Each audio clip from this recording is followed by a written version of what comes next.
بسم الله الرحمن الرحيم إنما وليكم الله ورسوله والذين آمنوا الذين يقيمون الصلاة ويؤتون الزكاة وهم راكعون.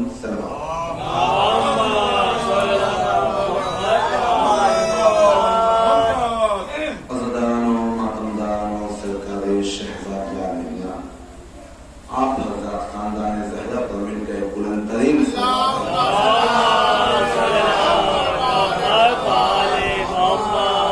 حضرتانوں، ماتمدارانوں، عشرہ محرم کی 7ویں مجلس کو خطاب کرنے کا شرف حاصل ہو رہا ہے، اور لفظوں کو یوں بدل کے کہہ دوں کہ ابتدا سے لے کر اہتمام تک اختیار ہے اپنے اوپر کہ ہم فرش قضا پر کیسے آئے، ہم فرش قضا سے لے کر کیسے گئے، ہم فرش قضا پر لے کر کیا آئے تھے، اور 7 محرم ہو گئی لے کر کیا جا رہے ہیں۔ عزیزان محترم، میں کہوں گا اپنے اعمال کا محاسبہ کیجئے، کیونکہ انسان اپنے سے بہتر اپنے آپ کو نہیں پہچان سکتا۔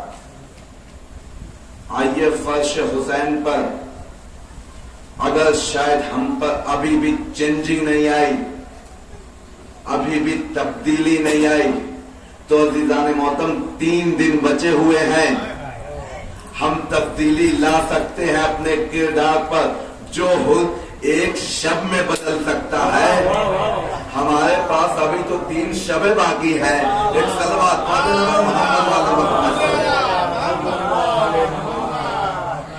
مگر شرط یہ ہے کہ ہو جیسا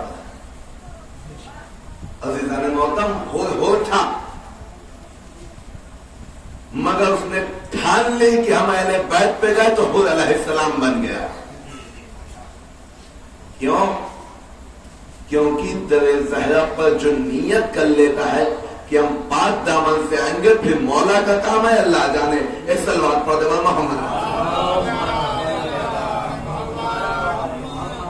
بسم اللہ الرحمن الرحیم انما ولیکم اللہ ورسولہ والذین آمنوا الذین یقیمون الصلاۃ ویؤتون الزکاۃ وہم راکعون۔ اے صاحبان ایمان، تمہارا ولی میں ہوں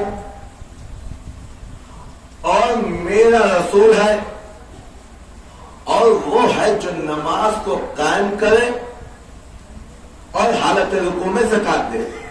آیت کا خلاصہ یہی ہے نا، ترجمہ یہی ہے۔ ہم نے پڑھ چکا ہے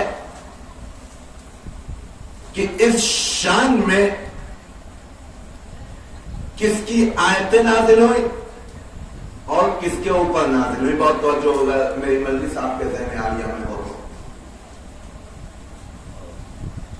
مگر کائنات کا پروردگار ارشاد فرما رہا ہے کہ انما ولیکم اللہ ورسولہ والذین، بہت توجہ، والذین آمنوا الذین یقیمون الصلاۃ ویؤتون الزکاۃ وہم راکعون۔ کہ اے رسول وہ ہے جو ایمان لائے، جو حالت رکوع میں زکات دے۔ عزیزان محترم، والذین ہے جمع کسے گا، مگر یہاں پر واحد مراد کیوں لے رہے ہیں، ایک مراد کیوں لے رہے ہیں؟ عزیزان محترم، اس آیت میں اگر لفظی ترجمہ کیا جائے تو یہ ہوگا، یا اللہ کیا کہ میرے رسول ہے آپ، اور وہ ہے آپ کے بعد جو لوگ حالت رکوع میں زکات دیں، اور جو لوگ حالت رکوع میں زکات دیں اور نماز کو قائم کریں۔ یعنی لوگوں کا ذکر کیا، بہت توجہ، یعنی زیادہ کا ذکر کیا، مگر جب پر بھی یہ آیت پڑھی جاتی ہے تو صرف امام علی کا نام کیوں آتا ہے؟ وجہ کیا ہے؟ جمع کا سیگا لا کر مراد واحد لے رہے ہیں، لوگوں کا سیگا لا کر ایک کا مراد کر رہے ہیں۔ تو حوالہ دینے والوں نے کہا کہ دیکھیے اس میں ایک وجہ یہ بھی ہو سکتی ہے کہ اس آیت میں علی بھی آئے اور 11 امام بھی آئے، اور توجہ، شاید میں اپنی بات کو نہ پہنچا سکا، علی بھی ہے اور ساتھ میں 12 امام بھی ہیں۔ مگر کچھ لوگوں نے کہا اس آیت کو دیکھنا ہے تو مباہلے کے میدان میں آئیے، کیا آیت آئی تھی؟ نساءنا و نساءکم، تم اپنی عورتوں بلاؤ، ہم اپنی عورتوں بلائیں گے۔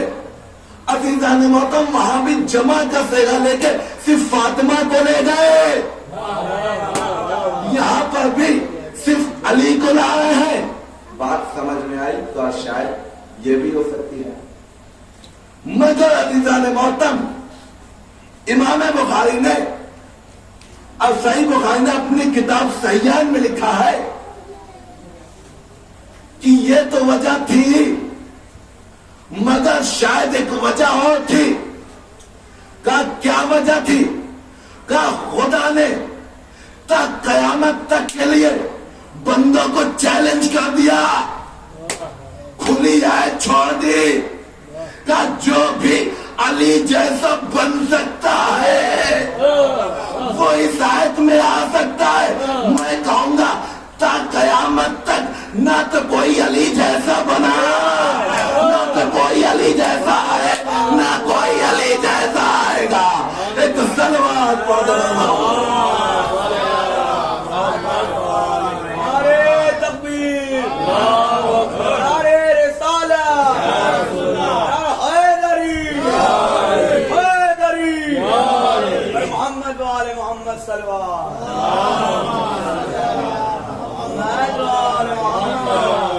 شاید خدا نے ایک ٹائپ کا چیلنج دے دیا ہو اپنے مومنوں کو، مگر بخاری کہتے ہیں کہ نہ تو علی جیسا کوئی تھا، نہ علی جیسا کوئی ہے، نہ علی علیہ السلام جیسا کوئی آئے گا۔ عزیزان محترم، وجہ یہی تھی ولایت نہ ماننے کی۔ قبلہ کہ لوگوں نے کہنا شروع کر دیا تھا کہ آپ علی سے زیادہ رسول کو، رسول سے زیادہ علی کو مانتے ہیں۔ بہت توجہ، مدینے والوں نے کب؟ بعد شہادت علی کے بعد۔ بہت توجہ، ہم نے کہا قبلہ ہم مانتے ہی کیا ہے علی کو، جو کچھ بھی بتایا ہے وہ رسول خدا نے بتایا ہے۔ اب اگر رسول کی نہ مانے تو مسلمان سے خارج، اور علی کی نہ مانے تو ایمان سے خارج۔ اب آپ ہی بتائیے میں اس مسئلے میں کیا کروں؟ کہا غدیر کا بات کیا ہے، یہ میں نے تو کہا نہیں، یہ تو علی نے اپنے کو ہاتھوں پر بلند کر کے بتایا نہیں، بلکہ رسول خدا نے کہا من کنتو مولا فہذا علی مولا، جس کا میں مولا اس کے علی مولا۔ اس سے بات پڑھنے پر محمد والے کچھ لوگوں کو یہ باتیں کھٹکنے لگی۔ بہت توجہ، میں جلدی جلدی اپنے موضوع پر آ رہا ہوں۔ عزیزان محترم، جب حسد ہو جاتی ہے نا ولایت کی، نبوت کی، توحید کی، تو انسان کسی بھی حد تک چلا جاتا ہے، مگر یہ نہیں سوچتا کہ نتیجہ کیا نکلے گا۔ بہت توجہ، کہا سنا ہے علی زمینوں سے زیادہ آسمان کی بات جانتے ہیں، واقعہ سنا ہوگا، انشاءاللہ نتیجہ میں آئے۔ سنا ہے علی زمینوں سے زیادہ آسمان کی بات جانتے ہیں، کہا ہاں صحیح سنا ہے۔ تب مدینے والوں نے پلاننگ کی، چلو علی کو آزماتے ہیں، کہا کیسے آزماؤ گے؟ واقعہ آپ کے ذہنوں کے عالیہ میں ہے کہ ایک بوڑھی عورت کو ہائر کرتے ہیں اور لاتے ہیں اور کہتے ہیں دیکھو تمہارے بیٹے کو آج کفن پہناؤں گا، بہت توجہ، آج کفن پہناؤں گا اور علی کے سامنے جنازہ پڑھواؤں گا اور علی سے پڑھواؤں گا. گویا لفظوں کو یوں بدل کے کہہ دوں کہ معاذ اللہ آج علی کی بے عزتی کر. یہی نتیجہ تھا. تو عورت کہتی ہے ٹھیک ہے، کیونکہ تاریخ میں لکھا ہے کہ وہ تب تک ایمان نہیں لائے. کہا ٹھیک ہے، چلیے کیا اس کے بدلے میں ملے گا؟ کہا لیجیے کچھ اشرفیاں لے لیجیے. کہا ٹھیک ہے چلو چلتی ہے. پوری پلاننگ تیار ہو گئی. بہت توجہ دینا ہے. جب پوری پلاننگ تیار ہو گئی ایک مرتبہ علی کو بلائی. کہا یا علی، روتے ہوئے آتی ہے کہ میرا بچہ مر گیا ہے، اس دنیا سے چلا گیا. میں چاہتی ہوں کہ آپ ہی اس کا جنازہ پڑھیے اور آپ ہی اس کے آخری دم تک رہیے. ایک مرتبہ مولا نے مسکرا کے کہا ٹھیک ہے، اگر تم مجھ سے جنازہ پڑھوانا چاہتی ہے تو میں پڑھ دوں گا، مگر میں یہ نہیں ضمانت لیتا. آگے کیا ہونے والا؟ کہا ٹھیک ہے علی، آپ صرف جنازہ پڑھ دیجئے، آگے کا تو ہم دیکھ لیں گے. عزیزان محترم، تاریخ نے لکھا ہے کہ علی نے پہلی تکبیر کہی، مجمع مسکرانے لگا. دوسری تکبیر کہی، مجمع مسکرانے لگا. تیسری تکبیر کہی، مجمع مسکرانے لگا. چوتھی تکبیر کہی، مجمع مسکرانے لگا. جب علی 5 تکبیر کہہ چکے تو ایک مرتبہ کہنے والے نے کہا یا علی، میں نے سنا ہے آپ زمین سے زیادہ آسمان کی بات جانتے ہیں. اے علی، یہ مردہ نہیں، یہ زندہ ہے. اے علی، یہ مردہ نہیں، یہ زندہ ہے. ایک مرتبہ وہ ضعیفہ کہتی ہے یہ مسلمانوں کا خلیفہ ہے. جسے یہ تک نہ پتا ہو کہ یہ مردہ ہے یا زندہ ہے. ایک مرتبہ میرا مولا کہتا ہے ہٹاؤ تو کفن کو، کیا دیکھا کہ وہ شخص مردہ ہو گیا، وہ شخص مردہ ہو گیا. ایک مرتبہ جلا کے کہتی ہے اے مولا، میں تو اسے زندہ لائی تھی، اب میں اسے زندہ لے کے جاؤں گی. ایک مرتبہ میرا مولا کہتا تو آئی تھی نماز جنازہ پڑھوانے، اب وجہ کیا ہو گئی؟ میں تو کیا یہ زندگی والی بات کہاں سے آئی؟ کہا مولا پلاننگ کے تحت ہوا.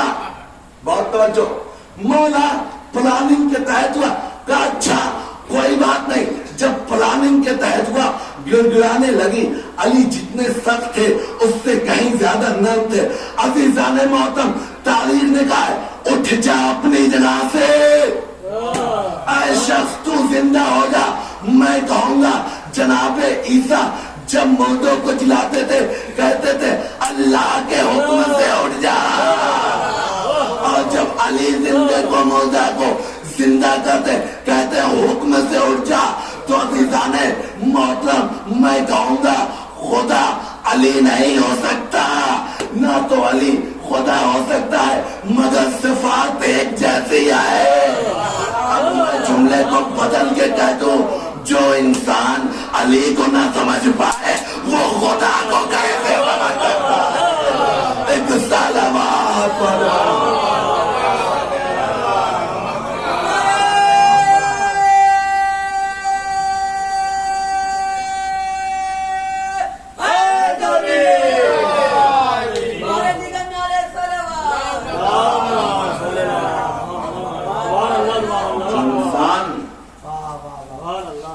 علی کو نہ سمجھ پائے وہ خدا کو کیا سمجھ سکتا ہے؟ عزیزان محترم، ہمیں آپ کہتے ہیں کہیں کہیں مسئلے پہ خدا نے کیسا مسئلہ کر دیا، کیا مسئلہ بنا دیا. کبھی کبھی ذہن کام نہیں کرتا. ارے پہلے تو ہم اللہ کے معجزات کو سمجھیں.